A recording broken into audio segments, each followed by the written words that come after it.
গেছিলাম বাইর কুইয়া জামের গোবাই সাইবেলায়, তো একটু তো সাজগোজ করতে হইব। 2022 সালে আমি যখন সৌদি আরব গেছি, আমার স্বামী আমাকে সুইগুলো লই দিছে। আমি লইতে সময় মানা করছি লইতো না, কিলে খরচ গেছে বেশি এ কারণে। তো আমাকে সুইগুলো লই দিছে, আমার স্বামী লই দিছে। কেমন হয়েছে আপনারা আমাকে কমেন্ট বক্সে জানাবেন। আমার আংটিটা হিয়ার আগে। আসসালামু আলাইকুম, সবাই কেমন আছেন? আলহামদুলিল্লাহ আমি ভালো আছি। তো বাসুরের মেয়ের জামাই গোবাই সেবেলায় গেছি, বিয়ে হবে ঠিক নাও, ছেলেরা আসি, মেয়ে দেখি গেছে, মেয়ে আগে ঠিক আছে। তো এখন সাজগোজ তো করতে হইব। আমি হাতের ভিতরে আংটি একটা আছে, দোয়া দি করে একটা লাগাইছি। সন্দেশ যে দাম, আমি আমার আংটির দিকে খেয়াল রাখছিলাম কোনো বহবে কোনো হাতে তুমি খুলি হয়ে যায়নি।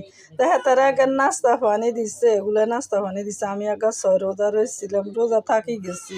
হিয়তনের মামি একটা গেছে, মামিও আগে আমার লগে রোজা রাখছে, হিগা রোজা রয়েছে। আমরা মহিলারা 6 জন গেছি। তো সবাই ভালো থাকবেন, সুস্থ থাকবেন। আসসালামু আলাইকুম।